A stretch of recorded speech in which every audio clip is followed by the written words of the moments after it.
Alright, so this is going to be a Figma joint repair video. I've got a couple here to repair. Ren has a broken arm. And this horse, Figma horse, actually has two broken joints, and they're two different types.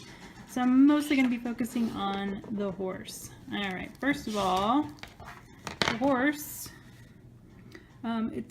it's a standard Figma joint, but it's the larger type, a lot of times used in male Figma's legs. It's broken here, and then on the tail end, this joint is kind of like what you would see in a Figma shoulder, like a normal shoulder joint with a double ball joint. So first, I'm going to get out the pieces that are stuck in it, and a lot of times I use a tool like this, needle nose. These are rounded. They're for jewelry making, but I find they don't scratch up my figures as easily. So I pulled out the size of this. Pulling this out helps you figure out exactly what kind of joint you need to replace it with. And I usually order packs of mixed joints like this. Here my cat's jumping around. So I have a couple of white joints already, but the bigger one is the one we need. This is your standard size. This is the larger size.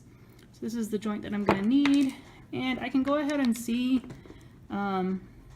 which way it needs to go in. The straighter side goes into the horse, and the slanted side goes into the leg. So I'm going to go ahead and just put it back into the leg the way that it's supposed to be, so that this side is ready to go. Alright, so that's replaced. On the back of the horse, sometimes I would heat this up first with like a hair dryer or some hot water, but I'm going to see if it'll just pop out. If not, I'll heat it up. Alright, so it came out. You can see it's a double ball joint, and the straight part's what broke off of it. There's standard shoulder joints. You can usually get those in packs. There are different sizes of those as well, so you do have to look out for those. This is the bigger size, which is in more of the older Figmas, and this is the slightly smaller size. Sometimes you'll see them even a little smaller. And then there is the newest type, has actually a straight end on it, and that's the newest type in some of the 2.0 models. Sometimes you can just push it in, sometimes it needs a little bit of heat. So if it's feeling rough, then I'm going to add some heat to it.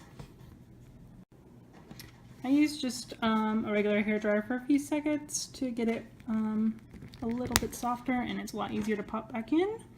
So now my tail is ready to reattach. However, I've got the other piece stuck inside that I need to deal with.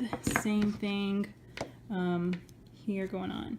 Sometimes it's sticking out far enough that you can get a grip on it and just pull it out, but in these cases I don't think either one of them are. I'm gonna have to kind of go in and get them.